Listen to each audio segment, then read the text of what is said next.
चेहऱ्यावर ग्लो हवा असेल तर सगळ्यात आधी रताळं खायला चालू करा।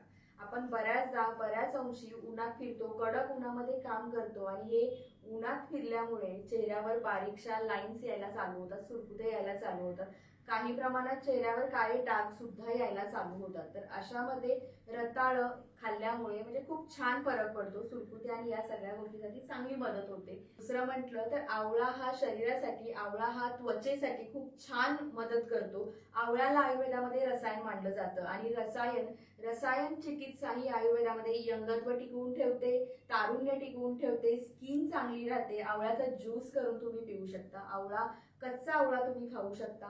आवळ्याचं तेल जर तुम्ही चेहऱ्याला लावत असाल, आवळ्याच्या तेलाने जर तुम्ही चेहरा मसाज करत असाल तर छान ग्लो टिकून राहतो। आवळ्याचं तेल जर तुम्ही उलटा मसाज चेहऱ्याला करत असाल तर त्याने स्किन टाईट होते, म्हणजे इलास्टिसिटी जी स्किनची असते ती छान टिकून राहते।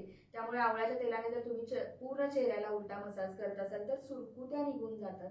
स्किन लूज पडली असेल, बऱ्याचदा आपल्याला वाटतं आपली स्किन लूज झाली, आपण म्हातारे झालो, तर ती सुद्धा छान मेंटेन होण्यास मदत होते। आवळ्याचं चूर्ण जर चेहऱ्याला लावत असाल, म्हणजे आवळ्याच्या चूर्णाचा लेप जर चेहऱ्याला लावत असाल तर तो सुद्धा छान उपयुक्त ठरतो। आणि महत्वाचं म्हणजे पंपकिन सीड्स म्हणजे भोपळ्याच्या बिया, हार्मोन्स इम्बॅलन्स होत असतील तर ते सुद्धा मेंटेन ठेवण्यासाठी या भोपळ्याच्या बिया मदत करतात। थायरॉइडचा त्रास असेल, हार्मोनल इम्बॅलन्स होत असेल तर तो सुद्धा मेंटेन राहतो।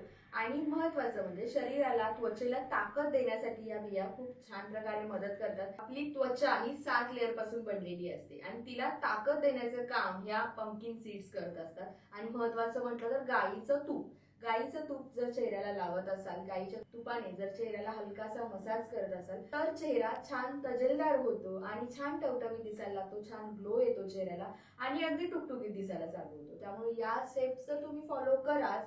याच्याशिवाय महत्वाचं औषध, रिमेडीज किंवा होम रेमेडीज म्हणा तर ती असते आपली स्वतःची स्माईल। जर तुम्ही चेहऱ्यावर छानशी स्माईल ठेवत असाल, नेहमी चेहरा हसत ठेवत असाल तर कुठलंही औषध करायची गरज नसते, कुठलाही घरगुती उपाय करायची गरज नसते किंवा कुठल्या पार्लर्स मध्ये जाऊन रोज महिन्याला फेशियल करायची गरज पडत नाही।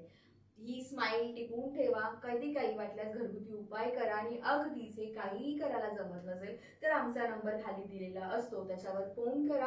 कितीही काही लागले तर घरगुती उपाय आम्ही सांगतोच, अगदीच तुम्हाला उपचारांची गरज असेल तर तसं कॉन्टॅक्ट करून आपण सल्ला घेऊ शकतो। आयुर्वेदाचा सल्ला घ्या, प्रॉपर सल्ला घ्या आणि योग्य ते चेहऱ्यासाठी असेल, कोणत्याही गोष्टीसाठी असेल, योग्य ते मार्गदर्शन घ्या।